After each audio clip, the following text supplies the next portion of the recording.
আউযু বিল্লাহি মিনাশ শাইতানির রাজীম বিসমিল্লাহির রাহমানির রাহিম।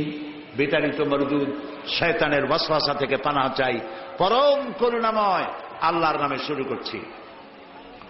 وَلَقَدْ آتَيْنَا لُقْمَانَ الْحِكْمَةَ أَنِ اشْكُرْ لِلَّهِ وَمَنْ يَشْكُرْ فَإِنَّمَا يَشْكُرُ لِنَفْسِهِ وَمَنْ كَفَرَ فَإِنَّ اللَّهَ غَنِيٌّ حَمِيدٌ وَإِذْ قَالَ لُقْمَانُ لِابْنِهِ وَهُوَ يَعِظُهُ يَا بُنَيَّ لَا تُشْرِكْ بِاللَّهِ إِنَّ الشِّرْكَ لَظُلْمٌ عَظِيمٌ সাদাকাল্লাহুল আযীম।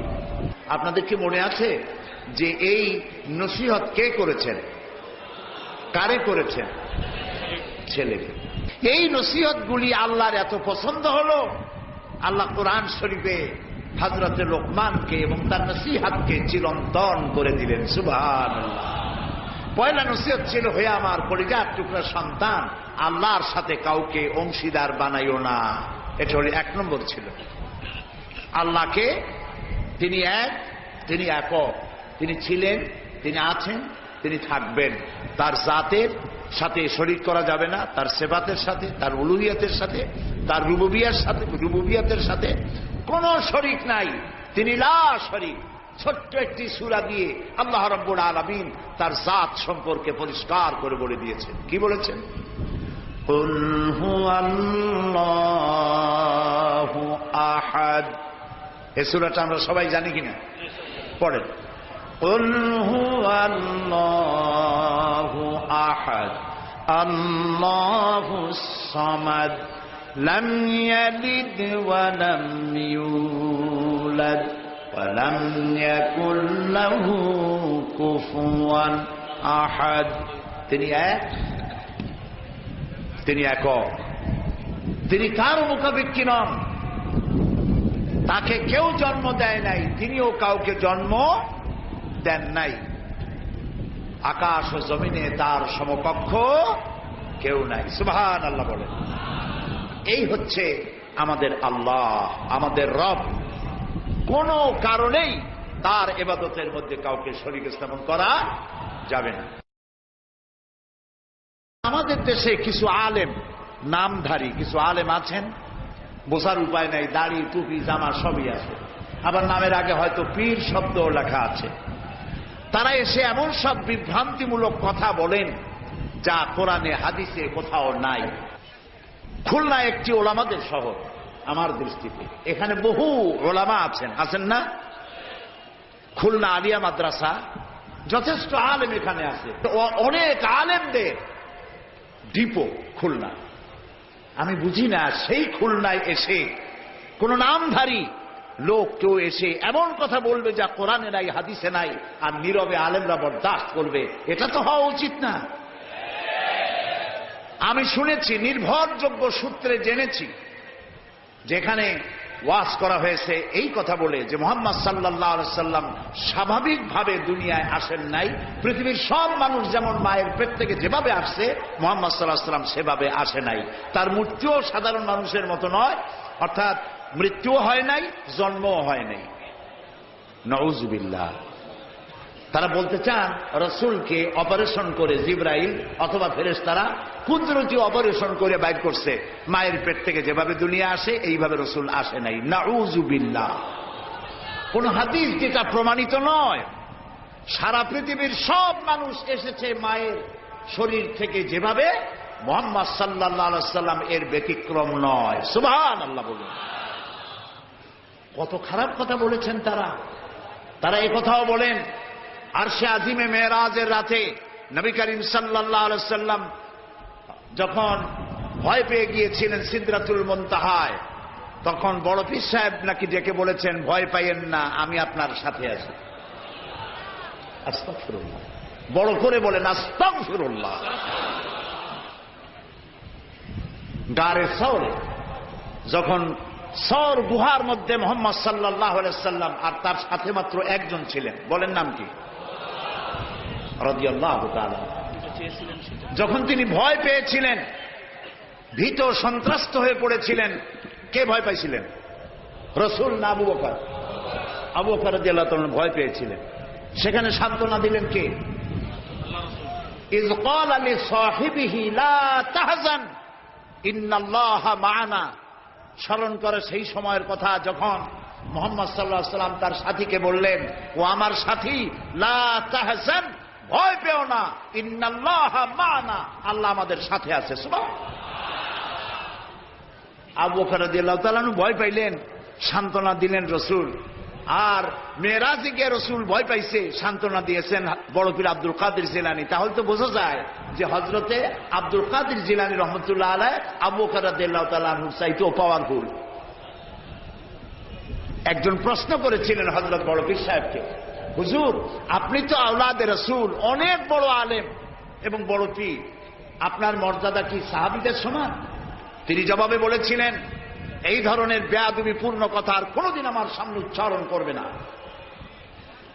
রাসূল করিম সাল্লাল্লাহু আলাইহি ওয়াসাল্লামের সাহাবীরা যখন জিহাদের ময়দানে যেতেন, ঘোড়ার পৃষ্ঠে সওয়ার হয়ে ঊর্ধ্বশ্বাসে ঘোড়া ছুটছে, সেই ঘোড়ার নাকের ভিতরে যখন ধুলাবালি ঢুকত, আমি আব্দুল কাদের জিলানী, সাহাবী তো দূরের কথা, সাহাবীদের যে ঘোড়ার উপরে যুদ্ধ করত সেই ঘোড়ার নাকের ধুলাবালির সমান নয়। সুতরাং এই জাতীয় কথা যারা ওয়াজ করেন তারা বেয়াদব। নবী করিম সাল্লাল্লাহু আলাইহি ওয়াসাল্লামকে হাজির নাজির বলা হয়, নাউযুবিল্লাহ বলেন। তিনি হাজির নাজির নন, রাসূল মখলুক, আল্লাহ হচ্ছেন খালেক। আকীদা সাফ করতে হবে। একজন পীর সাহেব মারা গেছেন, চাঁদপুরে গেছিলাম একবার, যাই শুনলাম তিনি মাহফিলে 2টা চেয়ার রাখেন, একটা খালি, খুব সাজানো গোছানো। বললাম ওইটা কেন? কয়েছে রাসূল তো হাজির নাজির, আমরা এতগুলি উম্মত এক জায়গায় হয়েছি, ইয়া নবী সালাম আলাইকা কইতেছি, তা রাসূল আসবে না? তিনি তো আসবেনই, আর আসলে বলে তার জন্য একটা চেয়ার রাখা উচিত। তাই বললাম দলিল তো মজবুত, রাসূল আসছে, একটা চেয়ার তো দেওয়াই উচিত। আমি মানলাম, 30 সেকেন্ডের জন্য মানলাম, রাসূল আসছে, তার জন্য একটা চেয়ার রাখা উম্মতের জরুরি। কিন্তু আপনারা বলেন রাসূলুল্লাহর জন্য একটা চেয়ার রাখে, একটা মঞ্চ, সেখানে একটা চেয়ার, রাসূল বসবেন, সেই চেয়ারের পাশে আর একটা চেয়ার দিয়া বসতে পারে এমন বেয়াদব আকাশের নিচে জমিনের উপরে হতে পারে? সুতরাং এ দিয়ে রাসূলের ইজ্জত বাড়ানো হয়নি, তাওহীন করা হয়েছে। কাজী রাসূলের ব্যাপারটি নিয়ে এই ধরনের কথাবার্তা, ওয়াজ নসিহত করা আদৌ ঠিক নয়। তারপর রাসূল নূরের তৈরি, মান্না মাটির তৈরি। আচ্ছা ভাই, আপনার পরীক্ষা তো আসবে সিলেবাসের মধ্য দিয়া, আমার কথা বুঝতেছেন? পরীক্ষা আসবে কিসের মধ্যে দিয়া? আপনি সিলেবাস পড়েন নাই, সিলেবাসের বাইরে পড়ছেন, জন্মের পড়া। পরীক্ষা পাস করবেন, ফার্স্ট ডিভিশনে ফেল করবেন। কিয়ামতের দিন আল্লাহ রাব্বুল আলামিন, বিশ্বাস করুন আমার সামনে কোরআন, কিয়ামতের দিন আল্লাহ রাব্বুল আলামিন তার কোন বান্দাকে প্রশ্ন করবেন না, রাসূল নূরের ছিল না মাটির ছিল, এ ব্যাপারে তোমার আকীদা কি? রাসূল গায়েব জানতেন কিনা, এ ব্যাপারে তোমার আকীদা কি? রাসূল হাজির নাজির ছিলেন কিনা, এ ব্যাপারে তোমার আকীদা কি? এই ব্যাপারে একটি প্রশ্ন করা হবে না। যেই ব্যাপারে প্রশ্ন নাই সেই ব্যাপারে আজে বাজে বক্তব্য দিয়ে আপনারা রাসূলের মহব্বত দেখান, কিন্তু রাসূলকে যখন গাইল দেয় আপনারা তখন থাকেন কই? কই কোনোদিন তো শুনলাম না যে অমুক হুজুরের রাসূলের সুন্নাত চালু করার জন্য কোন জায়গায় জিহাদের ময়দানে অ্যাটাক হয়েছেন, পাথর খেয়েছেন, জেলে গেছেন, জরিমানা হয়েছে, এরকম তো শুনি না। শুধু আজেবাজে ওয়াজ করেন আর পকেট ভরে পয়সা নিয়ে বাড়ি চলে যান, আর মানুষের মধ্যে বিভ্রান্তি ছড়ায় যান। আল্লাহর ওয়াস্তে খুলনার ওলামাদেরকে বলবো, এই জাতীয় লোকদেরকে খুলনায় প্রবেশ করতে দিবেন না। আমরা কোনো আজেবাজে বক্তব্য শুনতে চাই না। যে কথা বলবেন প্রত্যেকটি কথার পেছনে দলিল দিতে হবে, কোরআন আর হাদিস। কথা বুঝে আসছে? সুতরাং আকীদা সাফ করতে হবে। কারণ আল্লাহ রাব্বুল আলামিন বলেন, وقدمنا إلى ما عملوا من عمل فجعلناه هباء منثورا। আল্লাহ তাআলা বলেন, কিয়ামতের দিন আমি যখন বান্দার আমলনামার দিকে আমি যখন মনোযোগী হব, ওই আমলনামার ভিতরে আমি যদি শিরক মিশ্রিত দেখি, তাহলে বান্দার আমলনামাকে ধুলাবালির মতো উড়াইয়া দেব। ধুলি কণার মতো আমলনামাকে উড়িয়ে দেওয়া হবে। আমি দৃষ্টান্ত দিতে গিয়ে বলি, 10 কোটি 5 কোটি টাকা বা 100 কোটি টাকা খরচ করে বিশাল একটা বিল্ডিং তৈরি করেছেন। এই বিল্ডিংটা ধ্বংস করার জন্য একটা টাইম বোম যথেষ্ট, ঠিক কিনা? একটা টাইম বোম রেখে দিলেন, দূরের থেকে রিমোট কন্ট্রোলের বাটন টিপলেন, বোমাটা বিস্ফোরিত হলো। 100 কোটি টাকার খরচ করা বিশাল বিল্ডিং মুহূর্তের ভিতরে ধূলিকণায় পরিণত হয়ে যায়। এটা বোঝা কি কঠিন না সহজ? আমলনামার ভেতরে যদি শিরক মিশ্রিত থাকে, তাহলে আল্লাহ রাব্বুল আলামিন বলছেন কিয়ামতের দিন আমলনামাকে শিরক মিশ্রিত আমলনামা ধূলি কণার মতো উড়ায় দেব। দাম নাই, সমস্ত আমলগুলি নষ্ট হয়ে যাবে। প্রিয় ভাই সব, সেই জন্য ইন্না শিরকা লাযুলমুন আযীম, শিরক হচ্ছে মস্ত বড় জুলম, অত্যাচার। এই জুলম থেকে আল্লাহ তাআলা আমাদেরকে হেফাজত করুন। আমরা যেন শিরক মুক্ত জীবন যাপন করতে পারি, আল্লাহ যেন তৌফিক আমাদের দেন। আমরা বলি আমিন, সবাই বলেন আমিন। শিরক হচ্ছে অংশীদারিত্ব, বলা যায় পার্টনারশিপ। এই পার্টনারশিপ বিজনেস দিয়ে আমি জিনিসটাকে অনেক সময় বুঝাইতে চেষ্টা করি। যেমন আপনি ব্যবসা করবেন, আপনার কাছে 1 কোটি টাকার প্রয়োজন একটা ব্যবসা করার জন্য, একটা রাস্তার কাজ উঠাবার জন্য, একটা ব্রিজ করার জন্য 1 কোটি টাকা দরকার, কিন্তু আছে আপনার কাছে 50 লাখ। এখন আর 50 লাখ টাকা যার কাছে পাওয়া যায়, এরকম একজন পার্টনার আপনার দরকার বলেই আপনি একজন পার্টনার খোঁজেন, ঠিক কিনা?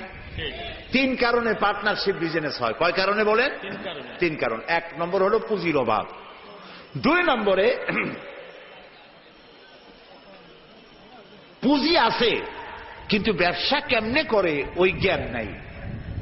প্রিয় ভাই সব, পুঁজি হইলেই কি ব্যবসা করা যায়? যদি কেউ চেষ্টা করতে চান, করতে পারেন। লক্ষ লক্ষ টাকা দিয়ে ব্যবসাটা করেন, ব্যবসার কোনো জ্ঞান নাই, 1 মাস যাইতে পারবে না, বড় বড় 5-6টা লাল বাতি জ্বলবে আপনার দোকানের সামনে, ঠিক কিনা? কর এক্সপেরিয়েন্স, দক্ষতা, অভিজ্ঞতা, এটি ব্যবসার সব থেকে বড় মূলধন। তাহলে আমরা পার্টনারশিপ বিজনেস করি, 1 নম্বরের কারণ হলো কিসের অভাব? পুঁজির অভাব। 2 নম্বরে জ্ঞানের অভাব, একজন জ্ঞানী লোক তালাশ করি যার ব্যবসার অভিজ্ঞতা আছে। 3 নম্বরে পুঁজিও আছে, ব্যবসার জ্ঞানও আছে, কিন্তু বুড়ো হয়ে গেছে, একেবারে হাঁটতে পারে না, খাড়াইতে পারে না, সোজা হইতে পারে না, কিন্তু ব্যবসা করার শখ। সেই জন্য একজন স্বাস্থ্যবান, আমানতদার, দিয়ানতদার, যোগ্য একজন লোক তিনি তালাশ করেন। তাহলে 3 কারণে পার্টনারশিপ বিজনেস হয়। কয় কারণ? খুব লক্ষ্য করেন। যারা শিরক করে আল্লাহ বরদাস্ত করেন না কেন? কারণ হচ্ছে এই 3 কারণের কোন অভাব আল্লাহর কাছে আছে? একটা করে দেখি। প্রথমে পুঁজির অভাব। আল্লাহর কি পুঁজির অভাব আছে? আল্লাহ রাব্বুল আলামিন বলেন, লিল্লাহি মা ফিস সামাওয়াতি ওয়া মা ফিল আরদ, আকাশ আর জমিনের একচ্ছত্র মালিকানা আল্লাহর। আকাশ এ জমিন কার? আল্লাহ। জোরে বলুন, আল্লাহ। সবকিছুর মালিকানা আল্লাহ তাআলা, তিনি সবটার মালিক।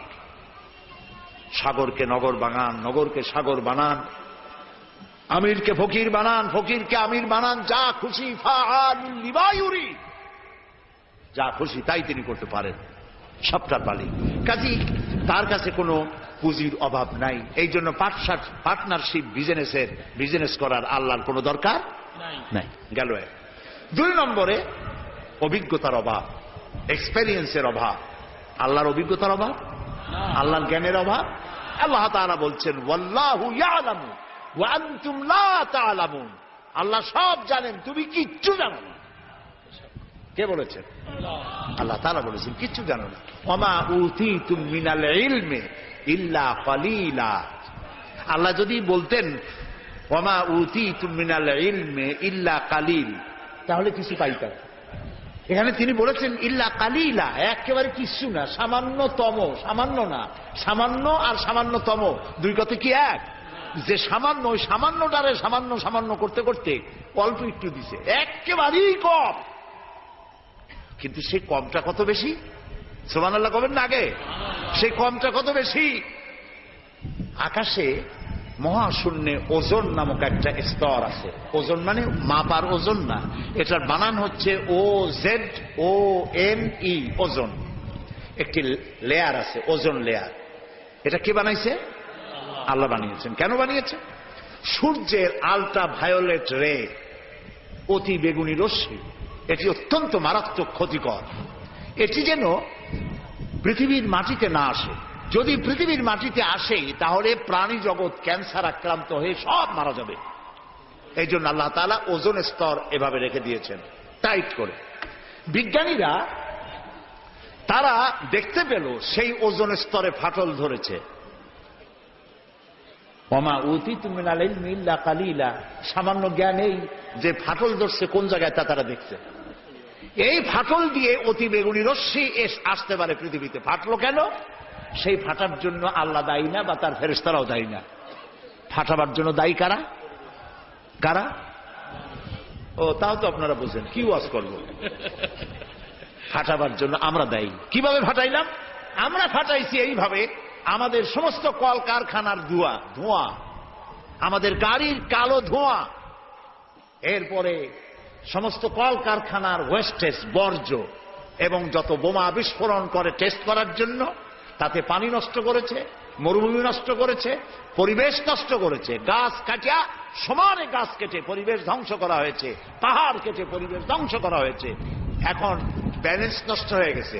অ্যান্টার্কটিকা নামক একটা মহাদেশ আছে, এই মহাদেশে কোনো মানুষ নাই, শুধু প্রাণী আছে, পেঙ্গুইন, আর আছে শ্বেত ভল্লুক। শুনতেছেন? এই যে এখানে আছে শুধু বরফ আর বরফ। এই বরফগুলি আল্লাহ তাআলা সেখানে জমা করে রেখেছেন। এখন বরফগুলি গলে যাচ্ছে, বরফ গলে যাচ্ছে ওজোন স্তরে ফাটল ধরার কারণে, এবং বরফ গলে যাওয়ার কারণ পানি স্ফীত হয়ে উঠতেছে। ফলে বিজ্ঞানীরা বলছেন কোনো না কোনো দিন বাংলাদেশটা 10 ফিট পানির নিচে তলিয়ে যেতে পারে। আল্লাহ মাফ করুন, বলেন আমিন। এখন ওই ফাটল বন্ধ করার জন্য চেষ্টা চালাচ্ছে। এইটা বন্ধ হবে কেমনে? আপনি যাই ওখানে দর্জি পাঠায় সেলাই করতে পারবেন না। ওইটা বন্ধ করার জন্য পরিবেশকে আল্লাহ যেভাবে বানাইছেন ওইভাবে রাখবার জন্য আপনাকে চেষ্টা করতে হবে। পরিবেশটা আমরা ধ্বংস করেছি ব্যাঙগুলা খাইয়া। এই যে ব্যাঙ সব চালান দিয়ে দিল।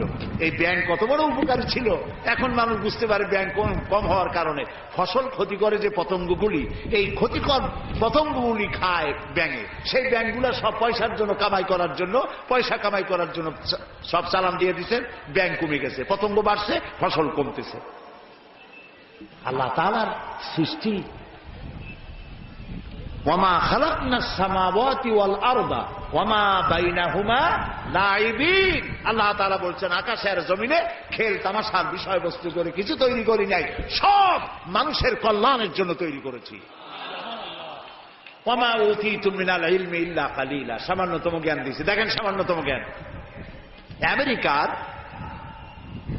হিউস্টন ইউনিভার্সিটিতে আমার দাওয়াত ছিল। ওইখানে হচ্ছে নাসার গবেষণাগার। এখানে মহাশূন্যে যে সমস্ত রকেটগুলি গেছে সেই রকেটগুলি ওখান থেকে ছাড়া হয়েছে। আমি সেই রকেটে চড়েছি, যে রকেট সর্বপ্রথম নীল আর্মস্ট্রং, মাইকেল কলিন্স এরা যে রকেটে চাঁদে গিয়েছিল সেই রকেটের মধ্যে আমি চড়েছি, দেখেছি। 5 ঘন্টা, অনেক সময় লাগে দেখতে, কিন্তু আমি 5 ঘন্টা ছিল সময় হাতে, এই সময় নিয়ে দেখেছি। ওই যে মহাশূন্যে চলে গেল তারা, এই যাওয়ার জন্য রকেট যখন যায় তখন এই ধরনের জামা কাপড় পরে যেতে পারে না, কারণ মাধ্যাকর্ষণ শক্তি পার হয়ে যাওয়ার পর ওখানে আবার মাধ্যাকর্ষণ আছে। প্রত্যেকটি সৌরজগতের প্রত্যেকটি গ্রহ উপগ্রহের আলাদা আলাদা ল অফ গ্রাভিটেশন আছে। সুবহানাল্লাহ। একটা আরেকটাকে টেনে ধরছে। আল্লাহু আকবার বলেন। সূর্য পৃথিবীকে টেনে ধরেছে, পৃথিবী সূর্যকে টেনে, একটার সাথে আরেকটা এইভাবে টেনে ধরা আছে। আল্লাহ তাআলা এই ব্যবস্থা করে রেখেছেন, সুবহানাল্লাহ। এই ব্যবস্থাপনা যেদিন শেষ হবে সেদিন কিয়ামত হয়ে যাবে। আচ্ছা, এইখানে কাপড় চোপড় তাদের আলাদা, ওখানে অক্সিজেন নাই, সেই জন্য অক্সিজেন পিঠে বেঁধে, সিলিন্ডার বেঁধে নাকের সাথে লাগানো থাকে, দেখছেন না আপনারা ছবি। এরপরে তারা যে খানাগুলো খায় সেই খাবারের জন্য এই রকমের প্লেট হবে না, সেটা ম্যাগনেটিক প্লেট হবে। খাবারগুলো এর মধ্যে আটকে থাকে, যদি আটকানো ব্যবস্থা না হয় তাহলে খাবারগুলো ভেতরে গিয়ে ভাত যদি হাতে নেন ভাতগুলো উড়ে যাবে, একটা একটা ধরে ধরে খাওয়া লাগবে। পানিগুলো ছিটকে যায়, সেই জন্য ট্যাপের উপরে ঢাকনা দিয়ে হাত ঢুকোবার ব্যবস্থা আছে, তা নাহলে পানিগুলি বৃষ্টির মতো উড়ে যাবে, এই ব্যবস্থা। এইখানে বিজ্ঞানীরা কি করলো, পৃথিবী থেকে 49 কোটি কিলোমিটার দূরে, 49 কোটি কিলোমিটার দূরে হলো মঙ্গল গ্রহ, যেটাকে মার্স বলা হয়। সেইখানে সোজার্নার নামক একটি গাড়ি পাঠিয়ে গেল আমেরিকার নাসা থেকে। এটি 10 কেজি ওজনের একটি রোবটের মতোই, ওর মধ্যে একটি গাড়ি আছে, 6 চাকার একটি গাড়ি। সেই গাড়িটা নিয়ে এটা চলে গেল, রকেট এটা চলে গেল 49 কোটি মাইল অতিক্রম করতে কয়েক মাস সময় লাগলো। এরপরে সেখানে নামলো, নামার পরে পর্দাটা ফেটে গেল, গাড়িটা বেরিয়ে আসলো। ওতে ছিল হাই পাওয়ারের ক্যামেরা দিয়ে ছবি তুলবে এবং ছবিগুলি ওখান থেকে ট্রান্সমিট করবে নাসায়। চিন্তা করেন, 49 কোটি মাইল দূরে, সেইখান থেকে ক্যামেরায় ফটো তুলছে আর ফটো ট্রান্সমিট করতেছে মাটিতে। সেই ফটো তুলতে তুলতে, ফটো আসতে আসতে বিজ্ঞানীরা দেখলেন, কম্পিউটারে তারা দেখতে পেল যে ওই গাড়িটা চলতে চলতে হঠাৎ এক জায়গায়, ছোট্ট গাড়ি তো, একটা পাথরের সাথে আঘাত লেগে কাত হয়ে গেছে, চাকা দুইটা উঁচু হয়ে গেছে। এই যেমন আমাদের দেশে বেবি ট্যাক্সি রাস্তায় মাঝে মধ্যে ছোট মানুষের মতো কাইতে হয়ে পড়ে, ওই রকম কাইতে হয়ে পড়ছে। চিন্তা করে, এই পৃথিবীর মাটিতে বসে এই দৃশ্য দেখে কম্পিউটার মনিটরিং করে কায় খাওয়া গাড়িটাকে সোজা করে আবার চালাইয়া ছবি পাঠাবার ব্যবস্থা করেছে। ওয়ামা উতীতুম মিনাল ইলমি ইল্লা কালিলা। এই যদি হয় সামান্য জ্ঞান, তাহলে আমার আল্লাহর জ্ঞান কত! সুবহানাল্লাহ, আল্লাহ তাআলা কত জ্ঞানী! সুবহানাল্লাহ, সুবহানাল্লাহ। তো আল্লাহ তাআলা পার্টনারশিপ বিজনেসের জন্য, আল্লাহ, আমি বলছিলাম পার্টনারশিপ বিজনেসের জন্য কয়টা জিনিস দরকার? 3টা। 1 নম্বরে পুঁজির অভাব। পুঁজির অভাব আল্লাহর আছে? এত আসতে বললে তো হবে না, এটা তো ইমানের প্রশ্ন। পুঁজির অভাব আছে আল্লাহ? 2 নম্বরে আল্লাহ তাআলার জ্ঞানের অভাব আছে, দক্ষতা, এক্সপেরিয়েন্স, অভিজ্ঞতার অভাব আছে। এবার 3 নম্বর কি বলছিলাম কত দেখি? মাশাআল্লাহ, মনে আছে? আলহামদুলিল্লাহ, আলহামদুলিল্লাহ। সবাই পকেট ভরা নাম্বার নিয়ে বাড়ি যেতে পারবেন।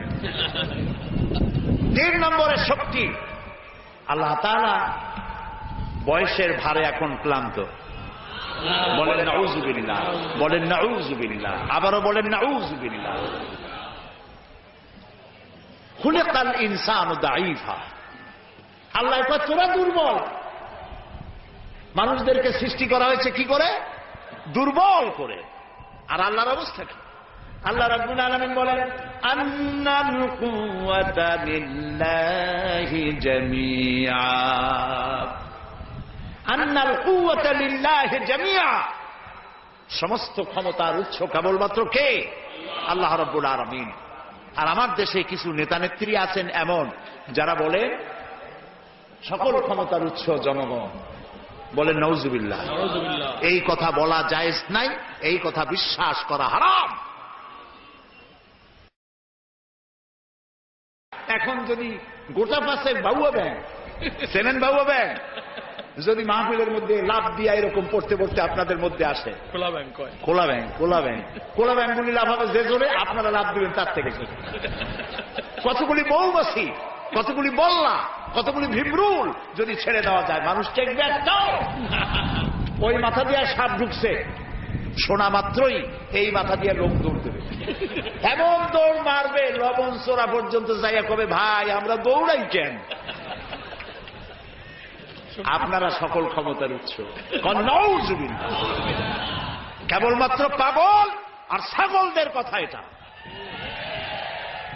সকল ক্ষমতার উৎস আল্লাহ তাআলা। কেউ যদি মনে করে যে এই কথা বললে জনগণ খুশি হবে, আমাদের ভোট দেবে, ভোট দিয়া ক্ষমতায় থাকা যায় না।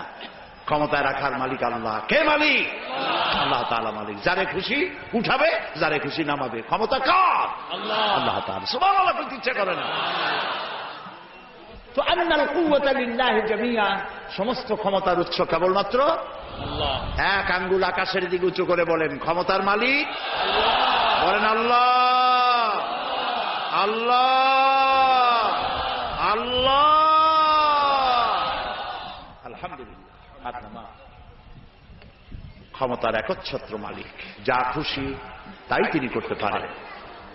সুতরাং এই তিনটি কারণের কোন কারণ তার মধ্যে নাই বলে আল্লাহ জুলম এটাকে বলেছেন শিরক, জুলমুন আযীম।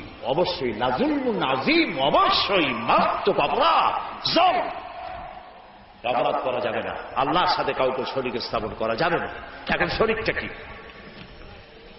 আল্লাহ তাআলা তিনি এমন সত্তা, তার সত্তা সম্পর্কে জানতে হবে।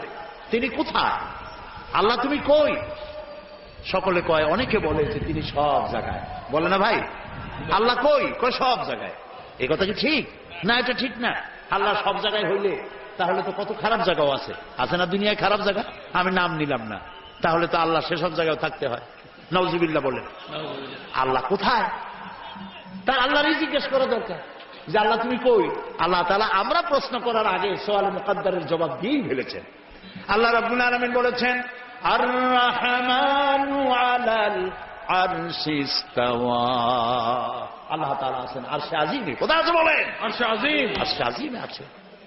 লা তাখুযুহু সিনাতু ওয়ালা নাওম, ঘুমও নাই, তন্দ্রাও নাই। আল্লাহ কয় 6 দিনে আকাশ আর জমিন বানাইছি, আমি ক্লান্ত হই নাই। সুবহানাল্লাহ। তার ক্লান্তি নাই, তার তন্দ্রা নাই। মুসা আলাইহিস সালাম বলেছেন, আল্লাহ তুমি নাকি ঘুমাও না। আল্লাহ কয় বিশ্বাস করো না? কয় আল্লাহ বিশ্বাস করি, তো বুঝি না। না ঘুমায় পারে কেমনে? বুঝি না। ইব্রাহিম আলাইহিস সালাম এরকম বলেছিলেন, রব্বি আরিনি কাইফা তুহিয়াল মাউতা। আল্লাহ তাআলা মরারে জিন্দা বানাও কেমনে? আল্লাহ কয় আওয়ালাম তুমিন, বিশ্বাস করো না? কয় বিশ্বাস করি। বিশ্বাস না করি পারা যায়? আমি নবী মানুষ, বিশ্বাস করি। তবে কিনা কানে শোনা কথা আর চোখে দেখা একটু তো ব্যতিক্রম হয়। যদি তুমি আমারে দেখাও, ওলা কিল্লাইয়াতমা ইন্না কালবি, তাহলে আমার কলিজাটা ঠান্ডা হয়ে যায়। আল্লাহ কয় যখন তুমি বিশ্বাস করো তখন বুঝাইতে আর কোনো অসুবিধা নেই। আল্লাহ বুঝাইছে না? কেমনে বুঝাইছে সেটা আলাদা ওয়াজ, সেটা এখানে করবো না। মুসা আলাইহিস সালাম বললেন, আল্লাহ তাআলা তুমি নাকি ঘুমাও না। আল্লাহ কয় সত্যিই তো তাই, ঘুমাই না। তুই বিশ্বাস করো না? কই করি, বুঝি না। আল্লাহ কয় বিশ্বাস যখন করছো বুঝাই দেই, 1 গ্লাস পানি আনো। 1 গ্লাস পানি আনা হলো, দাঁড়া যাবো। আল্লাহ মুসারে করলেন পানি নিয়ে দাঁড়াও, আর ঘুমেরে করলেন মুসারে ধর। মুসা আলাইহিস সালামের ঘুমে ধরল, হাত শিথিল হয়ে 1 গ্লাস পড়ে ভেঙে গেল। মুসা আলাইহিস সালাম ভয় পেয়ে গেলেন। আল্লাহ রাব্বুল আলামিন বলেন, মুসারে ভয় পাওয়ার কারণ নাই, আমি একটি বোঝার জন্য, দৃষ্টান্তের জন্য এই কাজটি করেছি। ভয় পাওয়ার কারণ নাই। একটা গ্লাস হাতে নিয়ে 1 মুহূর্তে রাখতে পারো নাই। ঘুমের আমেজে গ্লাস ভেঙ্গে চুরমার হয়ে গেছে। তোমার রব যদি ঘুমায় যায় তাহলে আকাশ আর জমিনের ট্রাফিক সিস্টেম অচল হয়ে যায়। সব কিছু তোমার আল্লাহ হাতের মুঠায়। আমি আল্লাহ ঘুমাই না। তাছাড়া মাখলুকদের যা হয় খালেকের তা হয় না। খালেক এর থেকে মুবাররা, পবিত্র। মানুষের ঘুমায়, প্রাণী জগৎ ঘুমায়, আমি ঘুমাই না। ঘুমও নাই, তন্দ্রাও নাই। সব শুনি, সব দেখি। আল্লাহ যদি ঘুমায় দেখেন, ওই মহাসমুদ্রের ভিতরে কেউ যদি তুফানে পড়ে যায়, তুফানে পড়ে গভীর রাতে কান্দে রব্বুল আলামিন, আমারে বাঁচাও, আমারে বাঁচাবার কেউ নাই। আল্লাহ যদি তখন ঘুমায় থাকে, বান্দারে কে বাঁচায়? আল্লাহ আকবার। তিনি ঘুমান না। তার শোনার মধ্যে কোনো সীমাবদ্ধতা নাই। আমার শোনার মধ্যে সীমাবদ্ধতা আছে। ওই মাহফিলের ওই কোণা থেকে কেউ আওয়াজ দিলে আওয়াজ এখানে আসবে না, ঠিক না? খুব জোরে চিল্লানি না দিলে এখানে আসবে না। তাহলে আমাদের শোনার মধ্যেও সীমাবদ্ধতা আছে। আল্লাহর এরকম আছে না? মহাসমুদ্রের অতল তলদেশে শৈবালের গায়ে লাগানো ছোট্ট একটি পোকা, যা মাইক্রোস্কোপ যন্ত্র ছাড়া দেখা যায় না, এমন ছোট্ট একটি পোকা যদি ক্ষুধার জ্বালায় চিৎকার মারে, নদীর ভিতরে কেউ শোনে না, জমিনে কেউ শোনে না, অন্তরিক্ষে কেউ শোনে না, আল্লাহ রাব্বুল আলামিন বলেন ওই পোকার আওয়াজও আমি শুনতে পাই। সামিউন বাসীর, দেখতে পাই আর শুনতে পাই। সুবহানাল্লাহ। ওই আল্লাহর সাথে আপনি শিরক করবেন কেন? অর্থাৎ যা কিছু আল্লাহর কাছে পাওয়া যায় গায়েব থেকে, আবার কথাটা খুব বিষয়টা কঠিন, সেজন্য একটুখানি মন দিয়ে শুনতে হবে। যা কিছু যেসব সাহায্য অদৃশ্য থেকে পাওয়া যায় ওইগুলি আপনি অন্য কারো কাছে চাইতে পারবেন না। কিন্তু যা কিছু মানুষের কাছে পাওয়া যায় তা চাইতে পারবেন। আপনার ঘরে পেঁয়াজ নাই, মেহমান আসছে, ঘরে চিনি নাই, চা খাওয়া লাগবে, সেই জন্য আপনার বউ অথবা আপনার ছেলে মেয়ে যদি পাশের বাড়িতে পাঠান যে পাশের বাড়ি থেকে 1 কাপ চিনি নিয়ে আসো, আবার কিনে আমি তোমার ফেরত দেবো, এরকম করি না আমরা? আমার ঘরেও করে মাঝে মধ্যে। বাড়ি বানাবো, আমার টাকায় কুলাচ্ছে না, 2 লাখ টাকা 5 লাখ টাকা ধার করা লাগবে, আপনি চাইতে পারবেন? জায়েজ আছে, নিশ্চয়ই জায়েজ আছে, হাজারবার জায়েজ আছে। জায়েজ নাই কোনটা? ওইটা জায়েজ নাই যেটা মানুষ দিতে পারে না। দিতে পারে কে? আল্লাহ তাআলা। সেইটা মানুষের কাছে চাইতে পারবেন না। সে যেমন বিবাহ হয়েছে 8-10 বছর, বাচ্চা হয় না, এই বাচ্চা আপনি কোন পীর সাহেবের কাছে চাইতে পারবেন না, এটা কোন মাজারে গিয়ে চাইতে পারবেন না, এটা কোন জিন্দা পীর অথবা কোন মৃত্যু পীরের কাছে চাইতে পারবেন না। এবং এই উদ্দেশ্যে আপনি কোন মানতও করতে পারবেন না কোন পীরের নামে, কোন মাজারের নামে। কথা কি বুঝে আসতেছে ভাই? কথা বুঝে আসতেছে? আল্লাহ রাব্বুল আলামিন বলেন, আমি কাউকে কন্যা দেই, কাউকে ছেলে দেই, কাউকে কন্যা দেই, কাউকে পুত্র দেই, কাউকে কন্যাও দেই, পুত্রও দেই, কাউকে কিছুই দেই না। সুবহানাল্লাহ। আল্লামা ইবনে কাসির এই আয়াতের ব্যাখ্যায় লিখেছেন, এই যে আল্লাহ তাআলা বললেন কাউকে কন্যা সন্তান দেই, কাউকে পুত্র সন্তান দেই, লক্ষ্য করুন এই আয়াতের ব্যাখ্যায় আল্লামা ইবনে কাসির রাহমাতুল্লাহ আলাইহি লিখেছেন, যেই দম্পতির প্রথম হয় কন্যা সন্তান তারা বরকতপূর্ণ, আল্লাহ রহমত তাদের উপরে, কারণ আল্লাহ পুত্র দিয়ে শুরু করেন না, আল্লাহ শুরুই করেছেন কন্যা দিয়া। সুবহানাল্লাহ। আল্লাহ তো কথা বলেন নাই যে আমি কাউকে পুত্র দেই কাউকে কন্যা দেই, আল্লাহ শুরু করছেন কি দিয়া? কন্যা দিয়া। এই জন্য যার কন্যা হয় আগে সে ভাগ্যবতী। কিন্তু আমাদের কপাল খারাপ পুরুষগুলা, আশা করে ছেলে হবে ছেলে হবে, যেই হলো মেয়ে মুখ কালো হয়ে যায়, শ্বশুরবাড়িও যায়। নাউজুবিল্লাহ বলেন। প্রিয় ভাই সব, সন্তান চাইতে হবে কার কাছে? মানুষের কি খারাপ আকীদা, বলে কি আল্লাহর ধন খাজারে দিয়া আল্লাহ গেছে খালি হইয়া, কেউ ফেরে না খালি হাতে। কি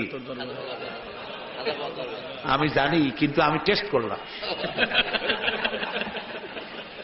এই গান গাওয়া জায়েজ নাই, বিশ্বাস করাও কত বড় মারাত্মক কথা। আপনার কি চিন্তা করছেন? আল্লাহর ধন খাজারে দিয়া আল্লাহ গেছে খালি হইয়া, তাহলে আল্লাহর অবস্থা কিন্তু খুবই করুণ। কিছু দরকার হলে খাজার কাছে দরখাস্ত করা ছাড়া। জোরে করেন নাউজুবিল্লাহ, নাউজুবিল্লাহ, কি মারাত্মক। আপনি যাচ্ছেন পীরের কাছে, খাজার কাছে বাচ্চা চাইতে, পীরেরা খাজারা বড় না নবীরা বড়? তাও তো আসতে কইলেন, আসতে বলছেন এই কারণে বইপত্রে প্রায় লাগে পীর পয়গাম্বর, মনে হয় পীর আগে পয়গাম্বর পরে। এটি একটি ভুল কথা। পৃথিবীর সব পীর সব আলেম যদি এক জায়গায় হয়, একজন নবীর জুতার সমান হবে না। প্রিয় ভাই সব, সেই নবীর সন্তান নাই, নবী কাঁদছে কার কাছে? সূরা আলে ইমরানের মধ্যে পড়েন, হযরতে জাকারিয়া আলাইহিস সালাম আল্লাহর কাছে সন্তান চেয়েছেন, বার্ধক্যের একবারে চরম প্রান্তে গিয়ে আল্লাহ তাআলা দোয়া কবুল করলেন। হযরতে জিবরাইল নাজিল হয়ে গেলেন আর বললেন, আল্লাহ আপনাকে সুসংবাদ দান করেছেন, আল্লাহ আপনাকে একটি সন্তান দিবেন, পুত্র সন্তান, হওয়ার সাথে সাথে নাম রাখবেন ইয়াহইয়া। সন্তান হবে, পুত্র সন্তান, নাম রেখে দিচ্ছেন কে? আল্লাহ। হযরতে জাকারিয়া আলাইহিস সালাম চিন্তা করলেন, বলেই ফেললেন, জি জিবরাইল, আল্লাহ তো বললেন আমার ছেলে হবে, কিন্তু হবে কেমনে তা তো বুঝি না, আমি তো বুড়া মানুষ, খাইতেও পারি না। বউ বুড়ি, আকিম, বন্ধা, বাজা, তার বাচ্চা হবে কেমনে? সে বুড়ি, আমি বুড়া, কেমনে হবে? হযরত জিবরাইল তো কথা কবে না, কে না বললে? আল্লাহ তাআলা জবাব বললেন, একটা আয়াত বলে নেন, একটি শব্দ বলেছেন আল্লাহ তাআলা, কাযালিক, আমি যেভাবে চাই সেইভাবেই হবে। সুবহানাল্লাহ। আল্লাহ চাইলে কি না হয়? এই বুড়া বয়সে আল্লাহ ছেলে দিলেন কে? জাকারিয়া আলাইহিস সালামকে। কে দিয়েছেন? চিল্লায় বলে আল্লাহ তাআলা তাকে সন্তান দিয়ে দিয়েছেন। আল্লাহ কিছু, আল্লাহ একটা মানুষ বানাবেন, খালি কতটুকু মাটি হইল হইল, মা বাবু লাগবে না, মাও লাগবে না, পারছেন না বানাইতে? কারে বানাইছেন? এরপরে বাপেরও দরকার নাই, খালি একটা মেয়ে লোক হলেই হলো, পারছেন না বানাইতে? কারে বানাইছেন? ঈসা আলাইহিস সালাম। ইন্নাল্লাহা আলা কুল্লি শাইইন কাদির। সমস্ত জিনিসের উপরে ক্ষমতা রাখেন কে? আল্লাহ। আল্লাহ আল্লাহ। আমার মা বোনেরা যারা এসেছেন, আমার ভাইয়েরা যারা এসেছেন, ওয়াদা করুন মানুষের কাছে, কোন পীর সাহেবের কাছে, কোন হুজুরের কাছে এই মনের বাসনা রাখবেন না যে উনি আপনার আশা পূরণ করতে পারবেন। এই বাসনা রাখবেন না। পারবেন? এই মনটা, মন এরকম তৈরি করতে পারবেন? আল্লাহ যেন তৌফিক দেন, বলেন আমিন। মাজারে টাকা দিচ্ছে লোকেরা, আহারে মানত করে, আল্লাহ ছেলে যদি হয় খানজান আলী পীর সাহেবের কুমির বাচ্চা হয়ে আসবে না, কি খাওয়াবে? মুরগি খাওয়াই আসবে, আহারে। আচ্ছা আপনারা বলেন, কুমিরের মর্যাদা বেশি না মানুষের মর্যাদা বেশি? আরে গরিব মানুষের যদি এই দৃশ্য দেখে কানবে আর বলবে, আল্লাহ মানুষ না হইয়া খানজান আলীর দিকের যদি কুমির হইতাম তাও মুরগি গাইতে পারতাম। আস্তাগফিরুল্লাহ। আমরা বলি আস্তাগফিরুল্লাহ।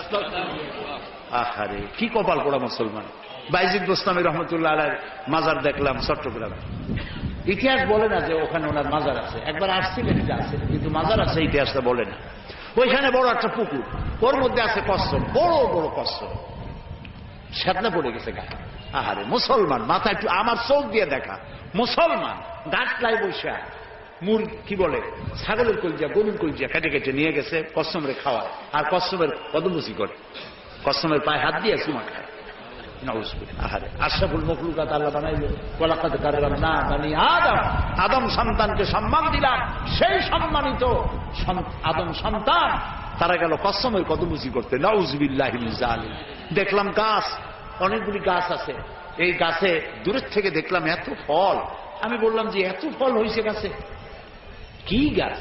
কাছে গিয়ে কি ফল? ফল টল না, ইট আর পাথর ঝুলানো। আমি জিজ্ঞেস করলাম যে ইট পাথর কেন, এগুলো কারা ঝুলাইছে?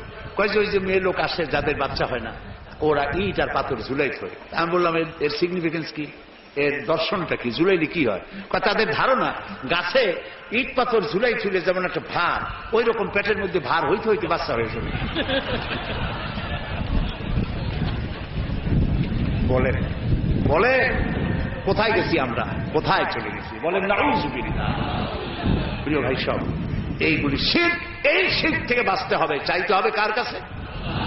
সবাই বলেন খেতে দেওয়ার মালিককে, পড়তে দেওয়ার মালিককে, হায়াতের মালিককে, মওতের মালিককে, হাসাবার মালিককে, কাঁদাবার মালিককে, সব কিছুর মালিককে। আল্লাহর নবী তাই বলেছেন, ওয়াইজা সাআলতা ফাসআলিল্লাহ ওয়াইজা ইসতাআনতা ফাসতাইন বিল্লাহ। কিছু চাইতে হইলে আল্লাহর কাছে, কিছু বলতে হলে আল্লাহরে বলো, কিছু চাইতে হলে আল্লাহর কাছে চাও। ইয়াকা নাবুদু ওয়া ইয়াকা নাস্তাঈন।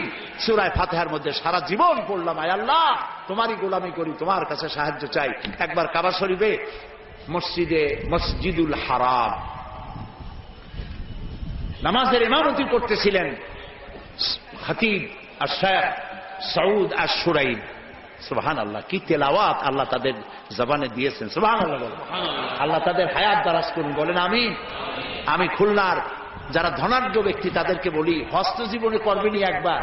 পয়সা যদি থাকে তাহলে ব্যাংকক, সিঙ্গাপুর, হংকং, হাবিজাবাই জায়গায় দৌড়াদৌড়ি না করিয়া রমজান মুবারকে উমরা করিয়েছেন। রাসূলুল্লাহ বলেছেন, রমজান মুবারকে যে উমরা করলো সেজন্য আমার সাথে হজ আদায় করলো।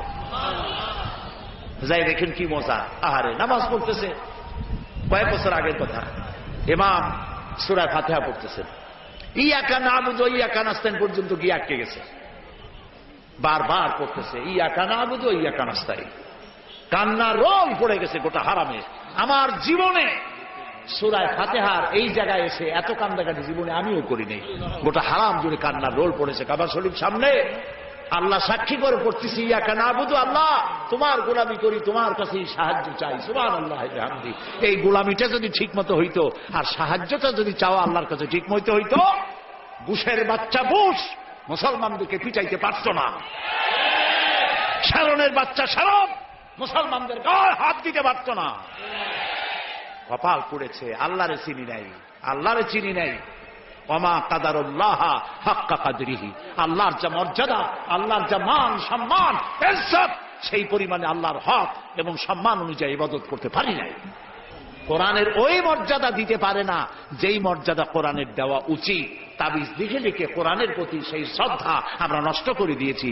তাই এক শ্রেণীর লোকেরা বলে কোরআন হলো পুরাণ, 1400 বছর আগের কোরআন মানুষের উপকার, অর্থনীতি, সমাজনীতি দিবে কি? কারণ আপনি তো অর্থনীতি সমাজনীতি পড়েন নাই, খালি তাবিজই তালাশ করছেন। কোন জায়গায় তাবিজ পাওয়া যায়? কি সব তাবিজ লেখে, লাল কালি। ধান্দা কেমনে লাগায় দেখেন, টিউবওয়েলের পানি, কলের পানি, ড্রেনের পানি, চালার পানি, বেলের পানি, খালের পানি, 7 জায়গার পানি, জাফরানের কালি, এগুলো আনিয়ে তারপরে দাগ দেয়। কতগুলো লাল লাল দাগ দিয়ে 1233, 1793, 612, 1117 সব হাবি যাবে। এরপরে কত ফেরেশতাদের নাম রাখে, তারপরে লেখে ইয়া কিতমির, ওই যে এক কুকুরের নাম, হ্যাঁ জিবরাইল মিকাইল তো আছে, কুকুরের নাম রাখে। তারপরে কাপসা দাইতুস, এরপরে কি ধানের তুষ, এই সমস্ত দিয়ে টিয়া কতগুলি নাম টাম দিয়ে তাবিজ বানায়। আবার 40 কি চেহেল কাপ, চেহেল কাপ, কাফাকা, কাফাকা, কামাকা, কুকুকু, কুকুর কুকু জাতীয় চেহেল কাপ। কুমকুমিয়া হাদিস কোথায় পাইছি আল্লাহ জানে, কোন হাদিসে নেই। সাইফুল হাদিস হযরত মাওলানা মনোয়ার হোসেন মাদানী বসে আছেন, আমি যদি ভুল বলি বলে দিই, আছেন নাকি কোন হাদিসে? রাসূলুল্লাহ তাবিজের অনুমতি দেন নাই। হযরতে আব্দুল্লাহ ইবনে মাসউদ রাদিয়াল্লাহু তাআলা আনহু এবং হযরতে হুযায়ফা রাদিয়াল্লাহু তাআলা আনহু সহ অসংখ্য সাহাবী ছিলেন যারা তাবিজকে শিরক বলেছেন, জায়েজ বলেন নাই, শিরক বলেছেন। এরপরে গ্রামে দেখছি কলার ফেতরা, কলার পাতা শুকায় গেলে ওটারে কি কয়? বাসনা কয়, বাসনা বলে, ফেতরা বলে। ওগুলো পিসাবদের কাছে নিয়ে যায়, তারপর কলার ফেতরা গির দিয়া এরপরে মানুষের গলায় বান্ধে। আহারে, মানুষ কি ছাগল? ওয়ালাকাদ কাররামনা বানি আদম, আল্লাহ বানাইলেন সম্মানিত, পরে ফেতরার খোল বাঁধে দেয় গলায়। আস্তাগফিরুল্লাহ, আস্তাগফিরুল্লাহ। কিছু কিছু বাচ্চা দেখা যায়, ছোট ছোট বাচ্চা, এতগুলো তাবিজ, হাঁটতেও পারে না। আমি চিন্তা করছি বাচ্চা যদি কথা কইতে পারত, বাচ্চা কইতেছে আল্লাহ কি অপরাধ করছি, মায়ের পেটে তো ভালোই ছিলাম, এই দুনিয়া আসার পরে এতগুলো তাবিজ দিচ্ছে আমার গলা। এরপরে আজমিরের সুতা, লাল সুতা, কালো সুতা, পিসাবদের কাছে সুতা নিয়ে যায়, ওনারা সুতায় ফু দেয়, ফু দেয় গিরে দেয়, ফু দেয় গিরে দেয়। আহারে, একদম জায়েজ নাই, এগুলো ব্যবসা। প্রিয় ভাই সব, রাসূলুল্লাহ এই কাজ করেন নাই, একজন সাহাবীও তাবিজ লেখেন নাই। ঝাড়ফুঁক জায়েজ আছে, এর অনেক হাদিস আছে, ঝাড়ফুঁক জায়েজ আছে, রাসূলুল্লাহ নিজে করেছেন, ঝাড়ফুঁক করেছেন। আর ঝাড়ফুঁকের জন্য 2টি আলাদা সূরা আল্লাহ তাআলা নাজিল করে দিয়েছেন, মাওয়াজাতাই, সূরা ফালাক, সূরা নাস। হাদিস শুনুন, রাসূলুল্লাহ বলেছেন সূরা ফালাক, সূরা নাস সকালে 3 বার আর রাতে 3 বার পড়ে হাত দুটো এরকম করে ফু দিয়া, সেই 2টি হাত গোটা শরীরে তেল ডলে যেরকম, ওইরকম করে গোটা শরীরে যে করবে, শয়তানের, দুষ্ট জিন এবং দুষ্ট মানুষের সকল প্রকারের অনিষ্টতা থেকে আল্লাহ তাকে হেফাজত করবেন বলেছেন রাসূল করিম সাল্লাল্লাহু আলাইহি ওয়াসাল্লাম। সুতরাং প্রিয় ভাই সব, তাবিজের কাছে আল্লাহর রাস্তায় যাবেন না আর শিরক করবেন না। আল্লাহ তাআলা বলেছেন আলাইসাল্লাহু বিকাফিন আবদা, আমি আল্লাহ, আমি আমার বান্দার জন্য যথেষ্ট নই? আপনারা কোন অবশ্যই যথেষ্ট, আপনারা বলেন অবশ্যই যথেষ্ট। সুতরাং এই কাজগুলির মধ্যে যাওয়া যাবে না, চাইতে হবে কার কাছে? আল্লাহর কাছে। নবী করিম সাল্লাল্লাহু আলাইহি ওয়াসাল্লাম হযরতে মুআজ রাদিয়াল্লাহু তাআলা আনহু রাসূলের পেছনে গাধার পিঠে বসা ছিলেন। নবী করিম সাল্লাল্লাহু আলাইহি ওয়াসাল্লাম বললেন, ইয়া মুআজ, তিনি বললেন লাব্বাইক ওয়া সাদাইক। রাসূলুল্লাহ আবার বললেন ইয়া মুআজ, তিনবার। কয়বার? তিনবার। হযরত মুআজ বললেন লাব্বাইক ওয়া সাদাইক। হে রাসূল, গোলাম হাজির। রাসূলুল্লাহ জিজ্ঞেস করলেন মুআজ, তুমি কি জানো বান্দার উপর আল্লাহর হক কি আর আল্লাহর উপর বান্দার হক কি? তিনি বললেন আল্লাহু আ'লামু ওয়া রাসূল। সাহাবীদের জবাব এরকমই ছিল, আল্লাহ এবং তার রাসূল ভালো জানেন। আরেকটা হাদিস মনে পড়ে গেল মাঝখানে, এইটা বলার আগে ওইটা বলে দিই। রাসূলুল্লাহর কাছে একজন এসে বলল, শোনেন, রাসূলের কাছে একজন সাহাবী এসে বললেন, হে রাসূল, ওইটাই হয় যেটা আল্লাহ করেন এবং আপনি ইচ্ছা করেন, সেটাই তো হয়। আল্লাহ যেটা ইচ্ছা করেন আর আপনি যেটা ইচ্ছা করেন সেটাই তো হয়। রাসূলুল্লাহ সঙ্গে সঙ্গে ধমক দিলেন, কখনো এই কথা আর বলবে না। সেইটাই হয় যেটা আল্লাহ তাআলা ইচ্ছা করেন, এখানে আমাকে শরীক করো না। আমার ইচ্ছায় কিচ্ছু হয় না, সবাই কার ইচ্ছা হয়? আল্লাহ তাআলা। সাথে সাথে রাসূলুল্লাহ তাকে সতর্ক করে দিলেন। রাসূলুল্লাহ যদি এভাবে সতর্ক করেন, আমাদেরকে সতর্ক হওয়া উচিত। রাসূলুল্লাহ তিনবার ডাকলেন। হযরত মুআজকে জিজ্ঞেস করলেন, তুমি জানো আল্লাহর উপরে বান্দার হক কি, বান্দার উপরে আল্লাহর হক কি? তিনি বললেন আল্লাহ এবং রাসূল ভালো জানেন। আল্লাহর নবী বললেন, মুআজ শোনো, আল্লাহর উপরে বান্দার হক হচ্ছে বান্দা আল্লাহর ইবাদতের মধ্যে কাউকে শরীক স্থাপন করবে না। এটাই হলো আল্লাহর উপরে বান্দার হক। আর বান্দার উপরে আল্লাহর হক হচ্ছে যেই বান্দা আল্লাহর ইবাদতের মধ্যে কাউকে শরীক স্থাপন করবে না, আল্লাহ রাব্বুল আলামিন তার জন্য জাহান্নামের আগুন হারাম করে দিবে। খবরদার শিরকের কাছে যেও না। আমরা কি আল্লাহর সাথে দেখা করতে চাই? বলেন, দেখা করতে চাই? যারা জবাব দেন নাই তারা কিন্তু বিপদে।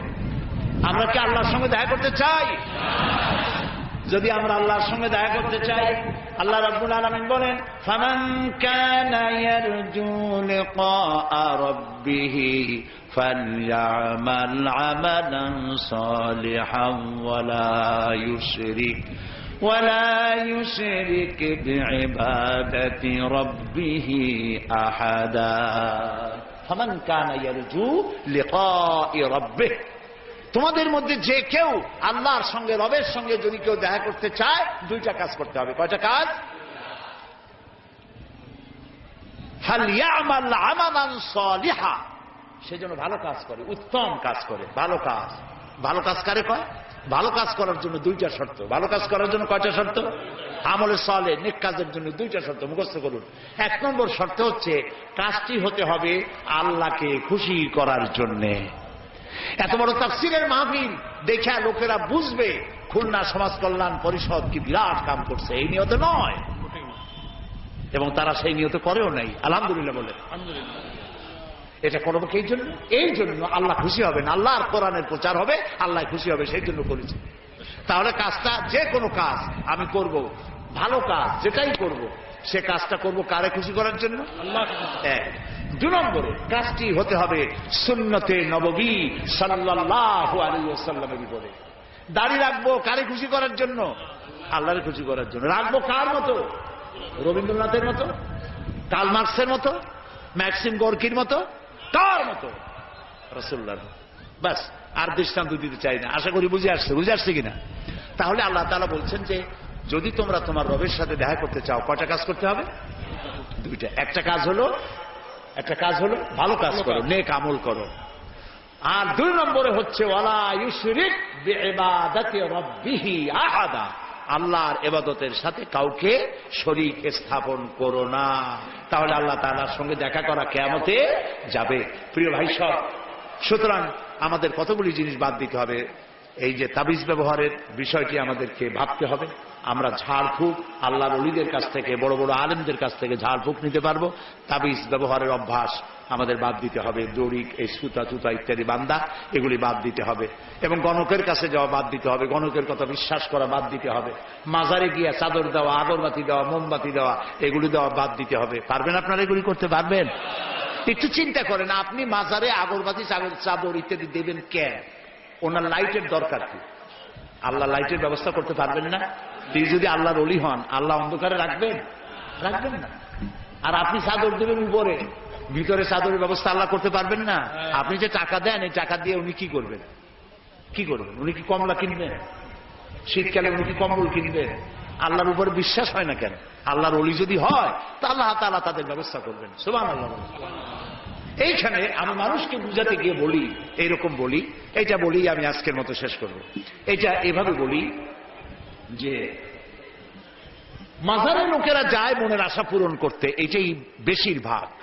জিয়ারতের চাইতে মনের উদ্দেশ্য বেশি থাকে, নির্বাচনে যেন আমার দল নিয়ে জিততে পারি, এই জন্য আগে একটা মাজারে যাওয়া দরকার। ছেলে মেয়ে হওয়া, চাকরিতে প্রমোশন, ব্যবসায় উন্নতি ইত্যাদি, এই জন্য যায়। এখন আপনারা বলেন হযরত শাহজালাল রহমতুল্লাহ আলাইহির মাতৃভাষা কি? বলেন। তিনি ইয়ামান থেকে এসেছিলেন, তার মাতৃভাষা আরবি। হযরত খাজা মুঈনুদ্দিন চিশতি রহমতুল্লাহ আলাইহির মাতৃভাষা কি? আরবি। বড় পীর আব্দুল কাদের জিলানী রহমতুল্লাহ আলাইহির মাতৃভাষা কি? আরবি। প্রিয় ভাই সব, এবার বলছেন এই তিনজন আল্লাহর ওলির নাম নিলাম, আল্লাহর মাহবুব বান্দার নাম নিলাম, ওনারা তিনজন আরবিতে, মাতৃভাষা আরবি। আপনার মাতৃভাষা কি? বাংলা। আপনি গিয়া ওইখানে বাংলায় বললেন বাবা খাজা বাবা শাহজালাল, খাজা বাবা মুন্সি রহমতুল্লাহ আলাইহি, আমার তো ছেলে নাই, ছেলে দাও। আমি তো মামলা করছি, জিতাই দাও। আমার তো ব্যবসা হয় না, আমি তো রোগের সঙ্গে শেষ হয়ে গেলাম, আমার রোগ ভালো করে দাও। এই যে বললেন, উনি কি বুঝলেন? উনি কি বুঝলেন? বুঝলেন না।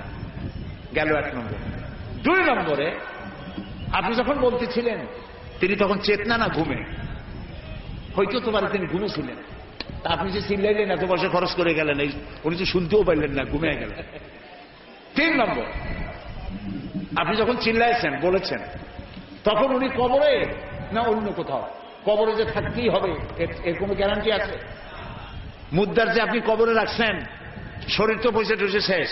আর আল্লাহ যদি কারো শরীরকে হেফাজত করতে চান ভিন্ন কথা, কিন্তু তার রুহু কোথায় তা তো আপনি জানেন না। তো খামাখা আপনি যে 3টা ভায়ার করলেন, 3টা ভায়ার মিস হয়ে গেল।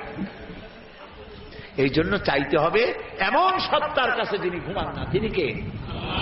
এমন সত্তার কাছে চাইতে হবে যিনি সব শোনেন, তিনি কে? আল্লাহ তাআলা তো কোরআন শরীফের সূরা কাহফের মধ্যে বলেছেন, কান পাতো, কান পেতে শোনো, একটি শ্বাসের আওয়াজও শুনবে না। সুবহানাল্লাহ বলেন, একটি শ্বাসের আওয়াজও মিলবে না। তো যিনি সব দিতে পারেন, সব শোনেন, তারে থুইয়া ফাই নেতা যাবো, কোথায় যান আপনারা? প্রিয় ভাই সব, এই জন্য মাজারে আগরবাতি, চাদর, মোমবাতি, পয়সা করি জিন্দিগিতে দেব না, এই ওয়াদা করতে হবে। পারবেন? পারবেন এই ওয়াদা করতে? কোন কোন সময় দেখা যায় কবরের কাছে যখন গাড়ি যায়, গাড়ি থামায় দেয়, গাড়ি আসতে মনের মধ্যে ভয়, পিসাব যদি এটা অ্যাক্সিডেন্ট করে দেয়। পিসাব কি এত খারাপ মানুষ নাকি যে মরিও আপনার গাড়ি অ্যাক্সিডেন্ট করে মারবে? এটা একটু কথা হইল। এরপরে পিসাবের মাজার উপর মশারি টানায়। আমি নিজে দেখছি মশারি টানায়, যে একটা মশারি টানাইলো হয়তো তার বাপের মশাই খায়, বাপের একটা মশারি দেয় নেই। তা আপনি পিসাবের মাজারে যে মশারিটা দিলেন, কেন দিলেন? আপনার ধারণা কি যে পিসাব এমন খারাপ ছিলেন যে মশা কবরের মধ্যে গিয়েও কামড়াবে? এ কি আজীব তামাশা! প্রিয় ভাই সব, এইসব আকীদা বাদ দিতে হবে, আকীদা সাফ করতে হবে। ভালো মন্দ করার মালিককে, খাইরিহি ওয়া শাররিহি মিনাল্লাহি তাআলা। আমার ভালো আমার মন্দ কে করবে? জোরে বলেন না, কে করবে? এই জন্য জীবনে টাকা পয়সা এই ধরনের কোন কবরে আমরা দেব না, আগরবাতি, মোমবাতি, চাদর দেব না। রাজি আছেন? কারা কারা রাজি? 2 হাত উঁচু করে দেখা। আলহামদুলিল্লাহ বলেন। হামাম জোরে বলেন আলহামদুলিল্লাহ। প্রিয় ভাই সব, এই কথাগুলি ব্যাখ্যা দিয়ে এই জন্য বলি, যাতে করে মুসলমানদের ঈমান মজবুত হতে পারে। ঈমান হতে হবে মজবুত, তা না হলে কিয়ামতে জাহান্নামে যেতে হবে। আল্লাহ যেন আমাদের রক্ষা করেন, আমরা বলি আমিন। সবাই বলেন আমিন। প্রিয় ভাই সব, ঈমান দুর্বল হওয়ার কারণে লোকেরা মাজারে যায়। ঈমান দুর্বল হওয়ার কারণে লোকেরা জীবিত পীর অথবা মৃত পীরের কাছে যায়। হক্কানি পীরের বিরোধিতা আমরা কোনো কালেও করিনি, আজও করব না, ঠিক কিনা বলেন? কিন্তু ভণ্ড দেওয়ানবাগির বিরোধিতা তো করতেই হবে। আর এক ভণ্ড রাজারবাগে তৈরি হয়েছে, তার বিরুদ্ধেও কথা বলতে হবে। যারা দেওয়ালে দেওয়ালে ফতোয়া লেখেন, ঘরে ঠাঁই নাই, সমাজের লোকেরা চেনে না, রাস্তায় রাস্তায় ফতোয়া, এটা হারাম সেটা হারাম, হারামের ফতোয়া কোরআন হাদিস দিয়ে দেওয়ালে রাখে, আর মানুষ দাঁড়ায় সেখানে পেশাব করে। ফতোয়ার প্রতি এমন অমর্যাদাকর অবস্থা বাংলাদেশে জীবনেও দেখি নাই, ঠিক কিনা বলেন? এই লোক নিজের বংশ পরিচয় গোপন করে নিজের নামের আগে সাইয়েদ শব্দ বসায়েছে। আর রাসূল বলেছেন যে ব্যক্তি তার বংশ পরিচয় গোপন করে তার উপরে আল্লাহ লানত, সে মালাউন, কিয়ামতে জাহান্নামে যাবে। নিজের মুরিদ বানাতে গিয়ে সেই মুরিদের মাথায় টুপি, টুপির উপরে পাগড়ি, পাগড়ির উপর রুমাল দিয়ে পেঁচাইয়া একটা মুরিদের আলাদা সেকশন চালু করেছে। হাদিস শরীফে এ ধরনের আলাদা কোন পোশাক তৈরি করে ইসলামের জন্য নিষেধ। প্রিয় ভাই সব, কোরআনের মাহফিল থেকে ঈমানকে মজবুত করে নিতে হবে। ভণ্ড দেওয়ানবাগী, মিথ্যেবাদী এবং ভণ্ড, তার থেকে গোটা জাতিকে বাঁচতে হবে, রক্ষা পেতে হবে। যিনি নিজের বাড়ির নাম দিয়েছে বাবে রহমত, এটি বাবে গজব, কত বড় বাজে কথা। নিজের নামে লেখে মোহাম্মদ ইসলামের পুনর্জীবন দানকারী। বেয়াদব, বেয়াদব! ইসলামের পুনর্জন্ম দিতে তুমি কে? কোন মাদ্রাসায় পড়াশোনা করেছ? প্রিয় ভাই সব, আল্লাহর কোন মুহাম্মদ সাল্লাল্লাহু আলাইহি ওয়াসাল্লামের ইসলাম নাই। মুহাম্মদ ইসলাম বলে কোন ইসলাম দুনিয়ায় নাই। ইসলাম আল্লাহ, ইসলাম কার? আর মুহাম্মদ সাল্লাল্লাহু আলাইহি ওয়াসাল্লাম হচ্ছেন এর প্রচারক। তিনি মুহাম্মদ ইসলামের পুনর্জন্ম দিয়েছেন কেমনে? তিনি বলেন, তিনি স্বপ্নে দেখেছেন মুহাম্মদ সাল্লাল্লাহু আলাইহি ওয়াসাল্লাম বিবস্ত্র অবস্থায় ময়লার উপরে শুয়ে আছে। নাউজুবিল্লাহ, নাউজুবিল্লাহ! কোন মুসলমানের এর চারা দেখা উচিত নয়, এর কাছে যাওয়া উচিত নয়। প্রিয় ভাই সব, আল্লাহ তাআলা সব ভণ্ডের হাত থেকে মুসলমানদের ঈমান হেফাজত করুন। বলি আমিন, বলি আমিন। প্রিয় ভাই সব, বিভিন্ন জায়গায় মাজারে গিয়ে লোকেরা মদ খায়, গাঁজা খায়। আমরা মাজারগুলিকে, বড় বড় ওলিউল্লাহর মাজারকে আমরা সম্মান করি, ঠিক না? এবং আমরা সব সময় জাতির কাছে স্পষ্ট কথাগুলি বলতে কখনো পিছপা হইনি। হযরতে শাহজালাল রহমতুল্লাহ আলাইহি আল্লাহর জবরদস্ত ওলি, এবং তিনি সিলেটে এসেছিলেন জিহাদ করতে। সেই জিহাদে আল্লাহ তাকে কামিয়াব করেছেন। সুবহানাল্লাহ বলুন। তার মাজারে লোকেরা যে গাঁজা খায়, সেখানে মেয়ে লোক পুরুষ লোক একসাথে যে কুফরি শিরকি গান করে, আমরা এগুলোর বিরুদ্ধে কথা বলি। মাজারে আমরা কিছু চাইতে যাই না, আমরা মাজারে কিছু দিতে চাই। মাজারে কি দেই? আগরবাতি নয়, মোমবাতি নয়, চাদর নয়, একটি পয়সা। মাজারে কিছু সওয়াব দিতে চাই। মাজারে যাব, যদি যেতে হয় কোন মাজারে যেয়ে বসি, তাহলে সূরা ফাতিহা পড়ব, ইখলাস পড়ব, দরুদ শরীফ পড়ব, আর তার রূহের উপরে বকশিশ করে দেব। এটাই নিয়ম। এটা কি? এটাই নিয়ম। কিছু পাওয়ার নিয়ত নিয়ে সেখানে যাওয়া যাবে না। বলা হচ্ছে 700 বছর ধরে এই সমস্ত কাজ হয়ে আসে। আমি বলতে চাই, সরকারের উচিত আল্লাহর ওলিদের যত মাজার আছে বাংলাদেশে, প্রত্যেকটি মাজার নিয়ন্ত্রণের দায়িত্ব সরকারের হাতে নেওয়া উচিত। সরকার পুলিশ দিয়ে পাহারা দেবে। কোন বাদশাওয়ালা লোকদেরকে পয়সা আদায় করার জন্য বসতে দেওয়া হবে না। সেইখানে বসে যে টাকাগুলি আদায় করা হয়, এই টাকাগুলি কোথায় যায়? মাজারের টাকা যায় কোথায়?